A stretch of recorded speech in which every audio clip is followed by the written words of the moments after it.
Welcome to my channel. I'm Elizabeth Liz Machette, and today we're talking about the full moon forecast in Libra. And my colleague and guest is Justin Crockett LZ joining me today. Welcome, Justin. How you doing? I'm doing great, Liz. I'm excited to talk with to hear what you have to think about this coming month or this new moon in Libra right now. Full moon, and Full today is moon. the full moon. Yeah, We're about right at the same right exact time of the full moon. Actually, I yeah. think we're getting ready to do our recording here. So, Justin is an archetypal and Jyotish astrologer, teacher, author, and seer. The best way to contact Justin is through his email, justin.lz@gmail.com. I'm an astrologer, author, intuitive, and you can reach me through my website, alightpath.com. So we're at the Libra full moon. It's an air modality about adaptability, thoughts, beliefs, and communication. The ruling planet of Libra is Venus. It's the air element. And I didn't write anything about the air Well, flowing communication. Oh, I did above. I did it in two spots. Sorry. And yeah. the mantra is I balance. And then can you do the keywords and the Sure. caution? The key words are so for Libras partnerships, because in astrology it rules the seventh house. So partnerships, and then balance, diplomatic, diplomat because it's a diplomatic sign. Harmonizer, harmonizing, awareness of others because it's always about the other instead of self, and then love, beauty, romance, negotiation, symmetry because of two halves, fairness, and the caution of it is indecisiveness, especially if a person has their Mercury or Mars in Libra, and then Equivocating. equivocating. Thank you. Yeah, I would also say just a couple other things to it that it has a strong connection with law and policies and procedures, and um, a negatives. Another caution would be victimization as well, or life is unfair type of attitude. Um, yeah, And full moons are a culmination period. So this Libra full moon is at 12 degrees Libra and 21 minutes. It's called the pink moon or one of the other names for it.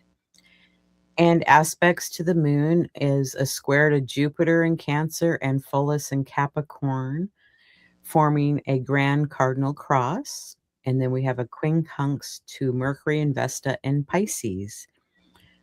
So do you want to talk about any of that now or later?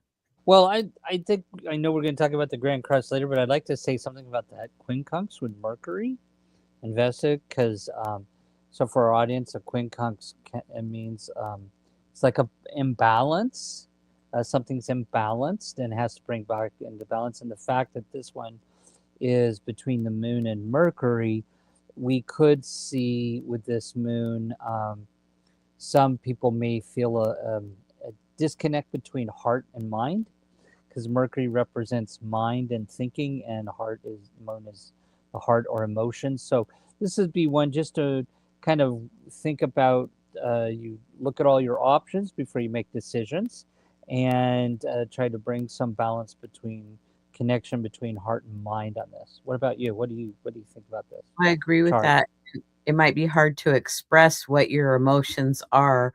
So maybe think about it, write it down, and then do it, 5 minutes later or an hour later. It's hard to take back words, so sometimes it's good to just take a pause and then proceed forward. Hmm. So Justin is gonna tell us about the nakshatras. Yeah, so the nishaktras are the lunar mansions that the planets go through. And in this particular case, we're looking at the sun and the moon today in the nishaktras. Just gives us another drill down into, excuse me, how the planets are going to act and the kind of energy they bring in. Besides, we know so the sun is in Aries and moon is in Libra, but the nakshatra here for the sun is what we call Revti, and it's in the first pada, which is ruled by the Navamsa, a fire sign. And this particular nakshatra that the sun is in is ruled by one of the 12 solar deities. He's called Pushan, and he's considered the nourishing form of the sun god. And so, in Hindu philosophy, he's the protector of animals, especially cows and calves, and that's what we're going to see there is the basis above below. And because we know that cows nourish calves, it's about the nourishment of milk here. And he's also the protector of travelers or wanderers, and in that respect, and the soul in its journey to the next world. So again, he's the nourishing form of the sun god, and that's the energy of the deity that rules the sun as in this full moon. The ruling planet is Mercury, so here we see Mercury is important to pay attention to in the chart, as we've just seen. It's right next to Vesta, and it's quincunx the moon. And the symbol, a couple of symbols for this. One is a pair of fish. Another one is a drum with a couple of drumsticks. And the key theme here is enthusiasm and the power to nourish, protect, and foster. So we may see, like, let's say you have a planet that's really close to the degrees of the sun, or within, or you got one of your planets within these degrees. It's going to act more enthusiastic, and it's going to feel much more driven to nurture others at this particular point in time. And then the moon, Chandra, as we say in Sanskrit, is in the nakshatra Hasta, which means hand in Sanskrit, and it's in the third pada here, so it's ruled by a air sign, and the ruling planet here is the moon, and the deity is Savitar, who is a solar god of inspiration, and the symbol is a hand. And the basis above is seeking to gain, and the base below is the ability to obtain one's desires. It's very clever, and it has the power to gain what one is seeking. One thing that's interesting about this, and I think I was talking to you about this earlier, was that I started looking at people's charts that have something within this nakshatra, because it does deal a lot with the hands. I started looking at some famous magicians and illusionists and sleight of hand card players, and this is definitely prominent in Harry Houdini's and David Copperfield's and Shin Lim's, who's a famous card magician, and this figures prominently in their charts. So something for another show about magicians' charts. But this is interesting because if you have something close to the degrees of this, you have some skill sets with your hands, whether it's Reiki, working with jewelry, artistic stuff like pottery, and even magic. It's and also, since it's opposite Revti, that also brings in that energy that strengthens this nakshatra. So again, this is a great time, just to summarize these two nakshatras, it's a great time to nurture new projects that you have, and you could gain some of the goals that you want with your projects right now. Well, I find it very interesting that they're both solar gods today for the sun and the moon, and I don't remember in the past that we've had two on a full moon that were the same solar gods. So that's interesting. Yeah.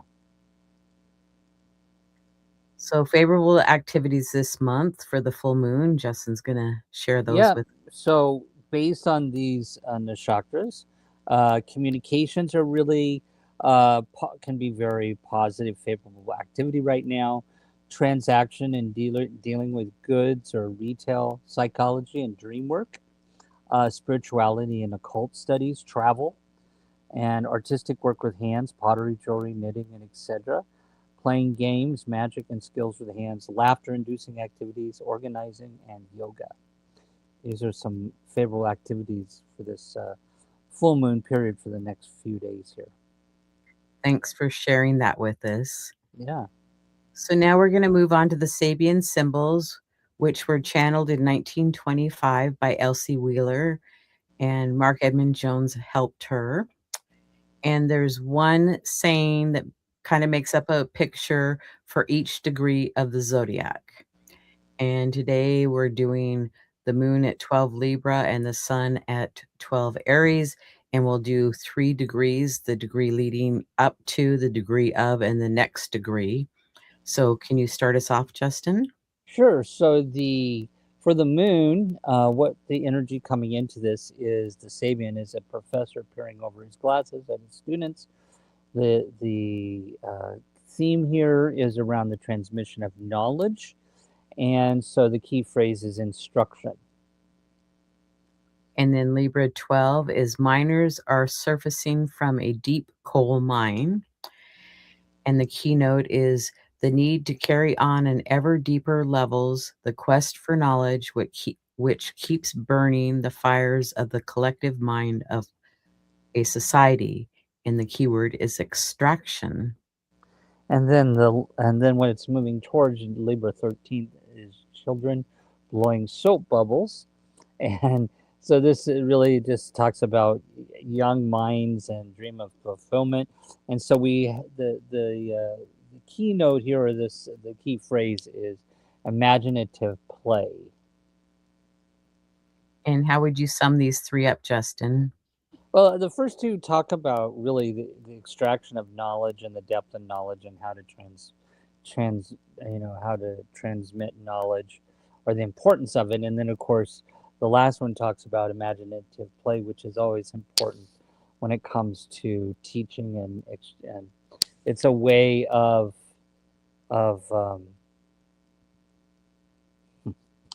playing games, I guess, the way of learning, right?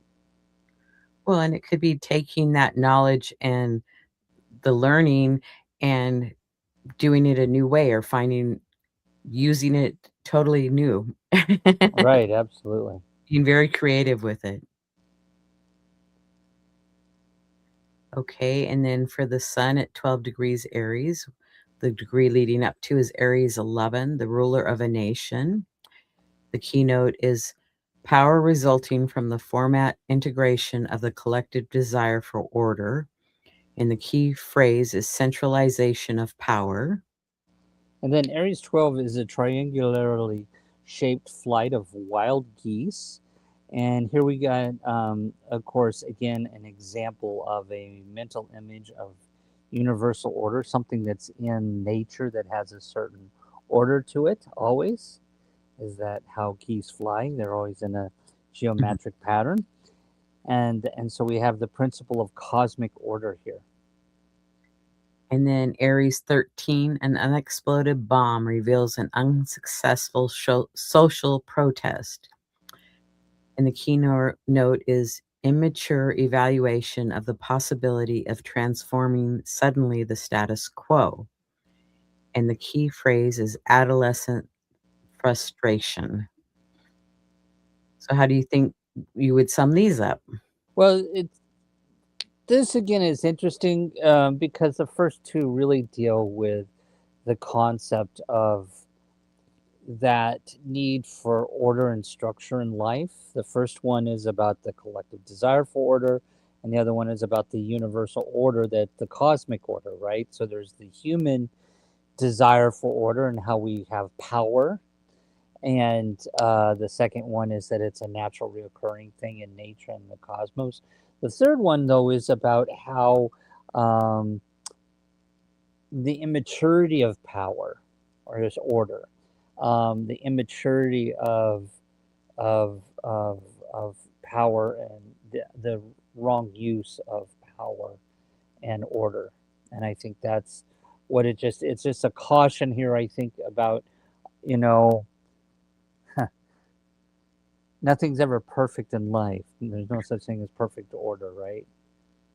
Even in Well, that triangularly shaped flight of geese, there's always one It's always behind, going quack. He's always trying to catch up to the others, right? So there's never anything that's perfect. But I think, a lot of times when I see this Aries 13 degrees, it again, there's an adolescent frustration here. It's an immature energy about the way somebody wants something done or a certain way in the world, and they have to grow up and understand that they can't have the order that they want always in the world. Nothing's ever perfect, right?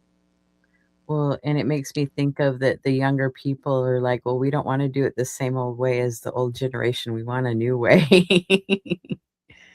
Right. There is a cosmic order, though. There's the Mm, that I think there's some people that um, immaturely there's a little bit of selfishness within this ego aspect here. There's a lot of ego within these that talk about how we want something now, we want it like this, right? We want a certain order, and we want our order right, from the kitchen, but it doesn't always come out right. And I think we have to realize about um, that there is a cosmic order in life, and we have to somewhat compromise. exactly. So looking at the chart, and this chart for the full moon was cast for Seattle. The ascendant is at 8 degrees Libra. Venus in Taurus is the ruling planet of that ascendant and the chart. The midheaven is at 10 degrees Cancer, ruled by the moon in Libra. The sun is at 12 degrees Aries, and Mars in Pisces is the ruler of the sun, and the moon is in Libra. So we have Venus ruling that moon also. So can I say something about that really quickly? I think as we know, this is for the West Coast, but I think it's important as a general concept here that all the angles are cardinal signs. Um, and that's important for understanding the cardinal signs: Aries, Libra, um, Cancer, and Capricorn initiate beginning of new cycles or change. And I think that's kind of important here on the West Coast that the four angles are cardinal signs. It feels to me like a shift. Yes, new beginnings. Mm. So here is the chart with just the full moon. They're opposite. The moon and the sun are opposite each other, and the moon's in the first house, and the sun's in the seventh house. So I always think of the full moon as kind of like a seesaw. Mm. So, Well, again, that's for West Coast. That it's in the first and seventh house. So that could, from my experience, because it's opposing for the people that regionally have it in the first and seventh house here on the West Coast, that it could affect relationships more, and that we're more apt to have some dynamic between self and relationships, in that maybe we might have somebody that informs us about something or brings in new information for us, a relationship, or there could be the beginning of the relationship or something that comes to completion in a relationship with the first to seventh house opposition. yes, and Aries is a sign of self, and Libra is a sign of others or relationships. So kind of depend. It wouldn't almost matter wherever you're at. There's that theme there floating around anyway.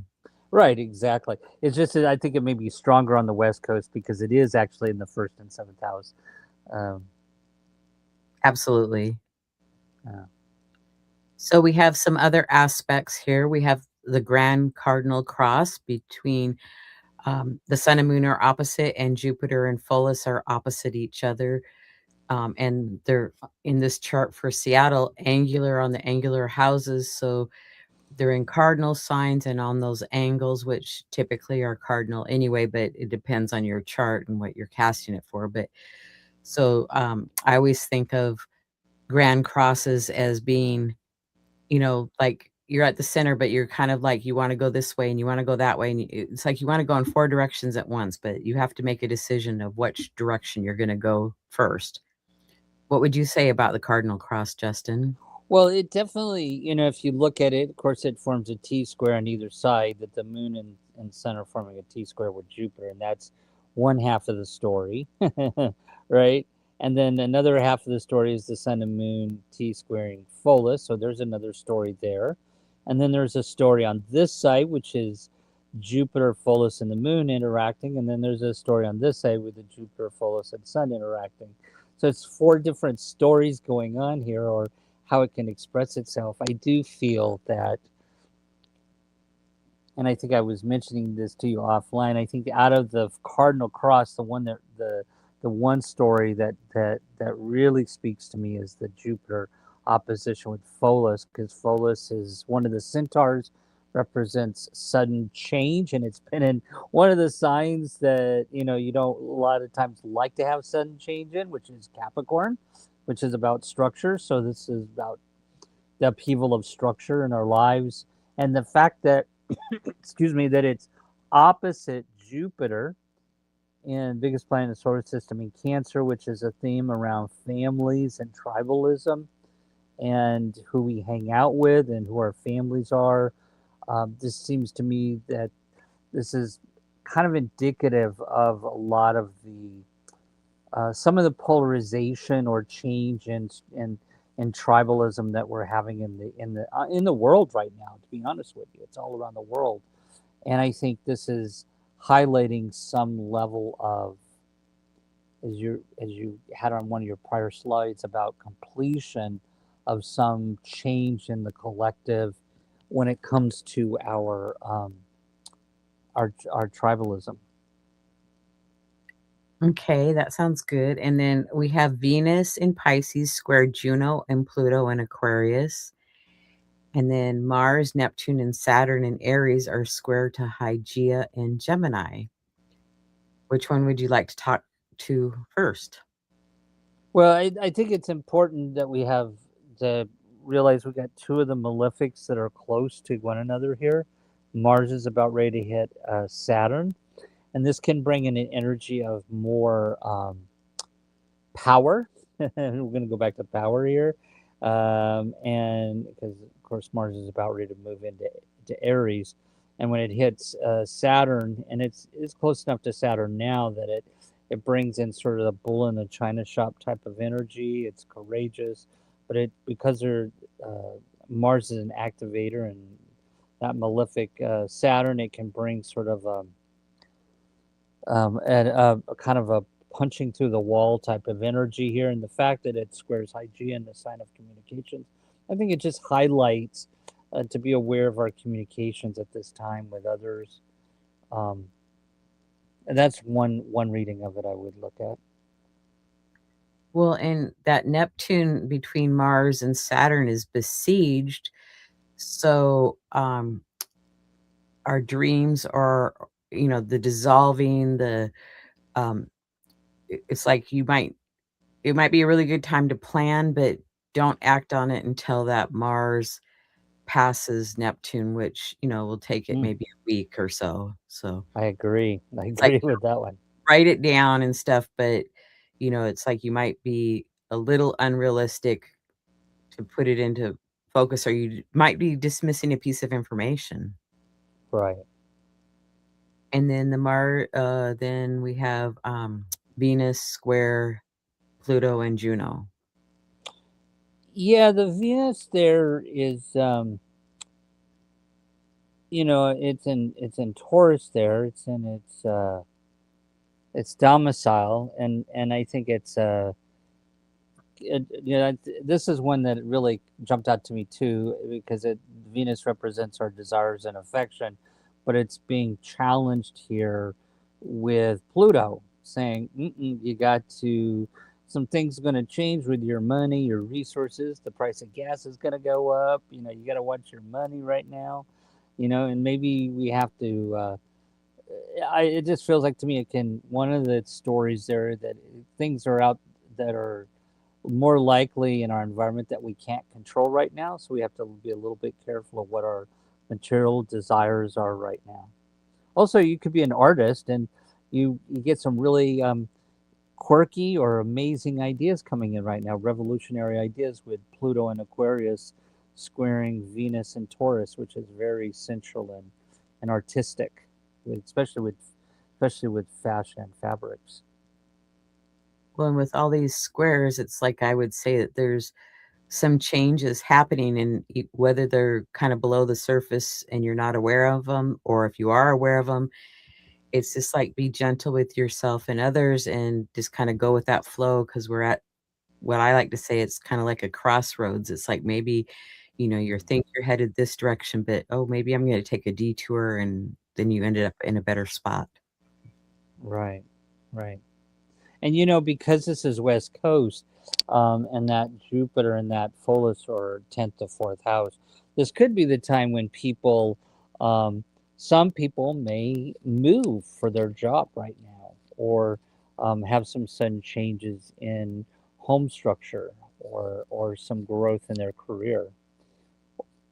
So, just some food for thought. If this was an individual start, that's what I would say, but kind of affecting the collective, so there's going to probably be a little bit stronger for people in those situations.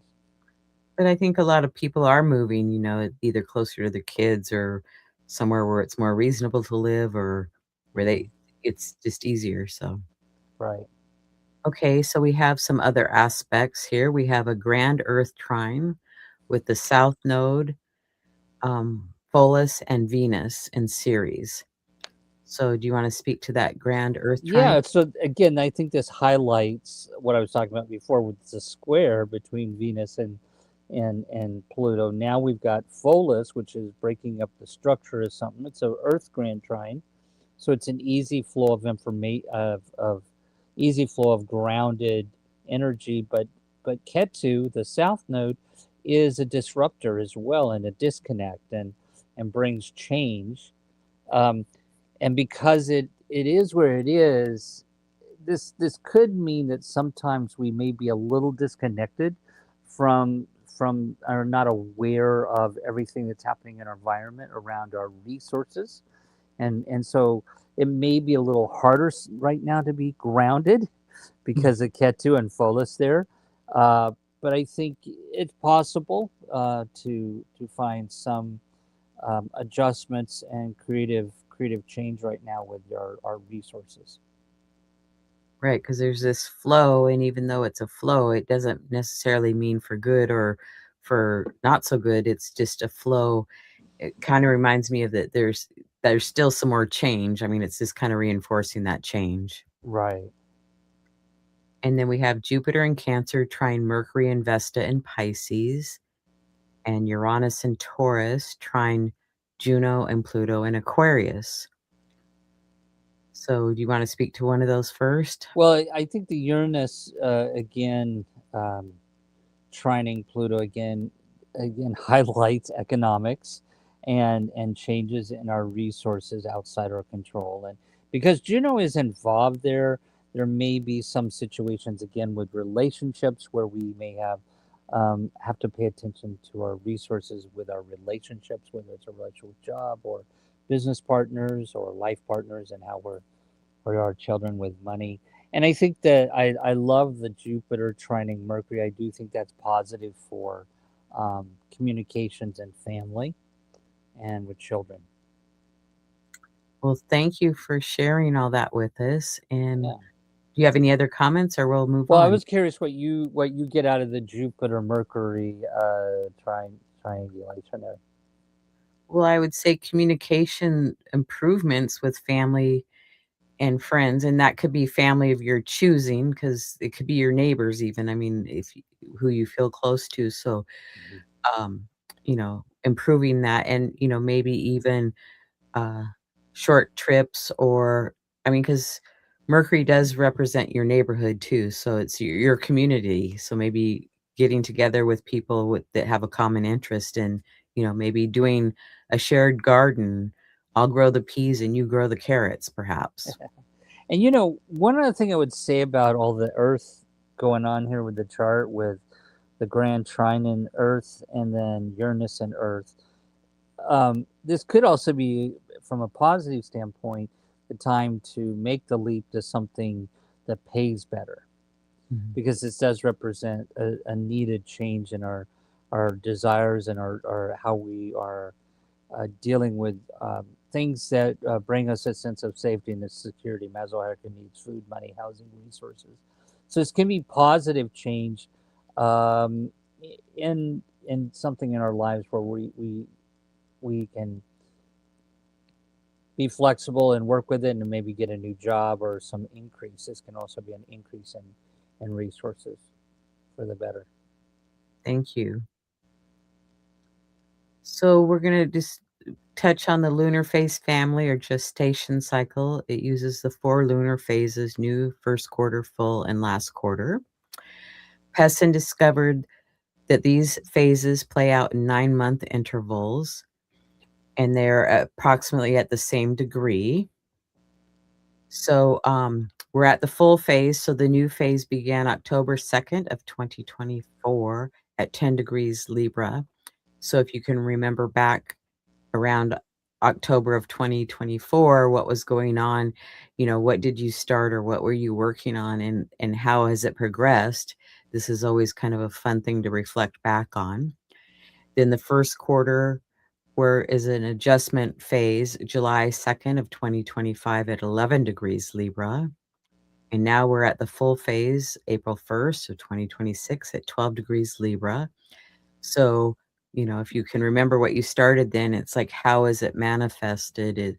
Are you still continuing to work on it? Or are you saying, okay, I've put in a lot of effort and nothing's really materialized. Maybe I need to save this for a later date. But if you continue forward, then the third quarter is December 30th, 2026 at 9 degrees Libra. And these phases are kind of fun to watch. For me, some are really active in my life and some aren't. So we have lots of lunar phases to watch. Any comment, Justin? No, no, I think you got it covered. And then I like to look at the yearly lunar phase. So the Libra new moon was on October 13th of 2025 at 28 degrees Libra. And we're now at the Libra full moon at 12 degrees Libra.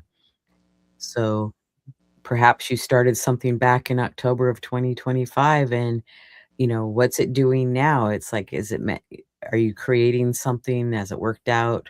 So there's many cycles that you can use. I mean, we go new moon to new moon and full moon to full moon. So sometimes we need more time than just a month period, basically.